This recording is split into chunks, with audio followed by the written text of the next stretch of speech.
Ini sebenarnya kita pernah bahas ya. Kalau mungkin mau ditilik konsultasi syariah kami yang terakhir itu membahas pintu masuk syaitan, hubbud dunya. Dan di situ kita bahas tentang rezeki. Di situ kita bahas panjang lebar tentang bagaimana rezeki. Yang jelas para pemirsa dan penanya yang semoga dimuliakan Allah Subhanahu wa taala, kita mengetahui bahwa yang namanya rezeki itu sudah termasuk takdir yang sudah ditentukan oleh Allah Subhanahu wa taala. Bahwasanya sebelum manusia lahir sudah ada malaikat yang diperintahkan oleh Allah Subhanahu wa taala untuk menetapkan kadar rezekinya,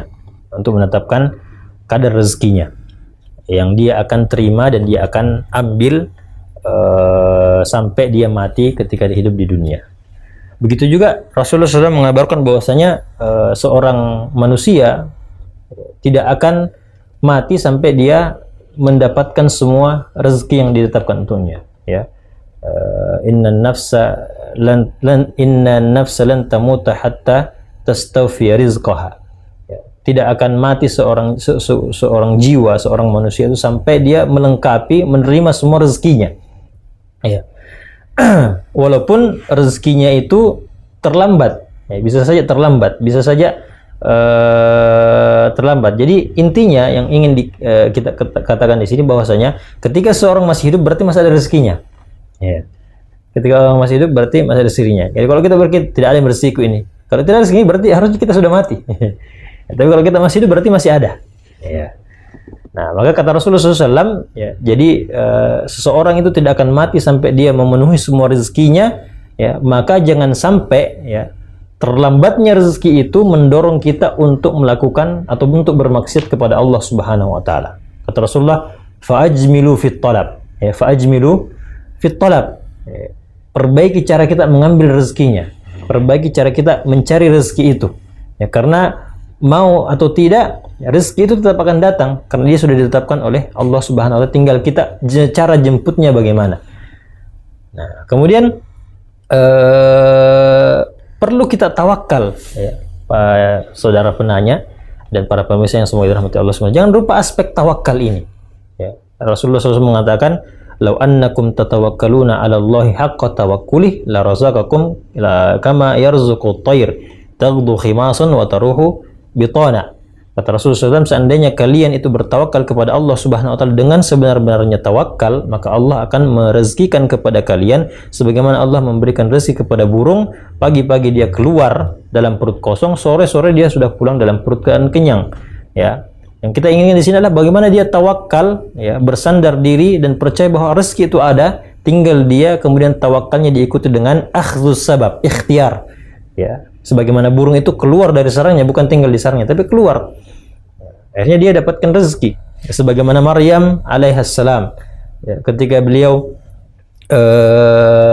diperintahkan oleh Allah Subhanahu wa taala, "Huzzi ilaiki bijid'in nakhlati tusaqitu alaiki rutban janiyya." Ya, wanita yang baru-baru saja melahirkan, yang keadaan lemah, disuruh menggoyang-goyangkan pohon kurma yang begitu kokoh, yang tidak mungkin orang kuat saja tidak mungkin menggoyangkan, tapi tetap disuruh sehingga akhirnya tusaqitu alaiki rutban janiyya, jatuh kepadanya kurma-kurma yang basah, rutab kurma yang basah yang segar untuk dimakan. Yang artinya memang harus ada usaha. Ya, harus ada usaha. Jadi sekali lagi jangan pernah menyerah, tetap berusaha dan berprasangka baik kepada Allah Subhanahu wa taala. Ketika kita masih hidup, pasti rezeki kita masih ada. Dan tentu saja saudara penanya, yang namanya kondisi seperti itu pasti setiap manusia akan melaluinya, ya, atau mungkin setiap manusia akan mendapatkan ujiannya. Khusus untuk mungkin saudara penanya adalah ujian yang seperti itu, ujian pada masalah harta. Dan insya Allah, ya, dengan ketakwaan kepada Allah Subhanahu wa taala, tawakal kepada Allah Subhanahu wa taala, Allah akan memberikan jalan keluar sebagaimana Allah mengatakan, "Wa may yattaqillaha yaj'al lahu makhraja wa yarzuquhu min haitsu la yahtasib wa may yatawakkal 'ala Allahi fa huwa hasbuh." Barang siapa yang bertakwa kepada Allah, maka Allah akan memberikan jalan keluar dan memberikan rezeki di arah yang tidak dia sangka-sangka. Dan barang siapa yang bertawakal kepada Allah, maka Allah akan mencukupinya. Hadirkan prasangka baik kepada Allah Subhanahu wa taala. Allah mengatakan dalam hadits qudsi, "Inni ana inda dhanni 'abdi bi." Aku sesuai dengan persangkaan hambaku kepadaku. Ya, banyak-banyak beristighfar kepada Allah Subhanahu wa taala, jangan sampai lambatnya rezeki kita ini juga karena dosa-dosa yang kita lakukan, ya, maksiat-maksiat yang masih saja kita lakukan sampai saat ini. Maka beristighfar dan bertobat kepada Allah Subhanahu wa taala. Faqultu astaghfiru rabbakum innahu kana ghaffara. Beristighfarlah kepada Allah Subhanahu wa taala, Allah Maha Pengampun. Yursilis samaa 'alaikum midrara wa yumdidukum bi amwalin wa banin. Apa hasilnya? Allah akan menurunkan hujan yang akan menumbuhkan tumbuh-tumbuhan, ya, dan juga akan membentangkan bagimu rezeki dan anak-anak.